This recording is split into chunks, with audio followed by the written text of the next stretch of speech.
join me here on stage. We are so excited para ipakita sa inyo yung pelikulang pinaghirapan ng buong produksyon. Wow. There we go. Hi guys!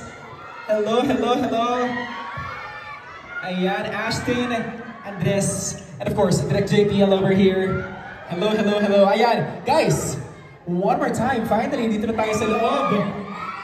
Anong Guys, eto na. We are now inside Cinema 2, pero eto na, imbitahan ulit natin sila. Ano ba yung dapat nilang i-anticipate, i-expect dito? Kasi ito na, this is the big screen over here. Kung saan natin mapanoorin, ano yung dapat natin expect? Andres, sino ba si Rafi?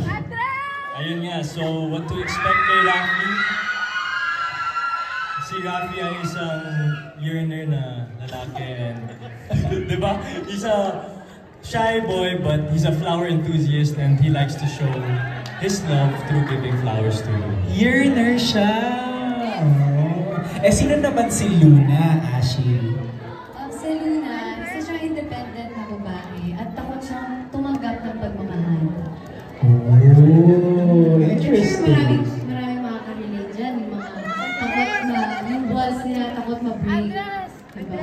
Oh, okay, sige. Yan muna for now. Yeah. Pero ngayon, alam mo, simulan na natin to. They are gonna watch Minamahal, isang Dambulakrang para kay Luna.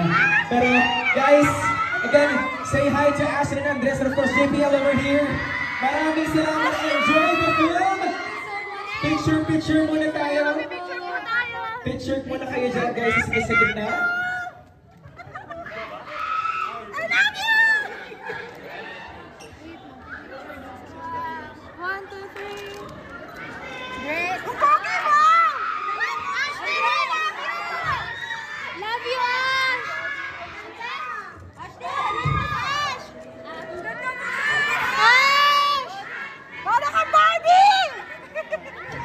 Okay guys, so reminder for everybody na meron po tayong anti-recording law. So I think hindi na bago yun sa kaalaman ng lahat na bawal po tayo mag-record during the screening of the movie. So please po, if may nakita man tayo na gumagawa rin, hopefully wala, please report it to the staff immediately. Again, we have this thing called anti-recording law. Sana po ay tulungan natin at supportan natin ang pelikulang Pilipino by not recording videos or shots of this film. Thank you so much. Again, ladies and gents, September 24 in cinemas nationwide, isang daang bulaklak para kay Luna. Minamahal, magkita-kita ulit tayo. Enjoy the movie. Maraming salamat. See you guys.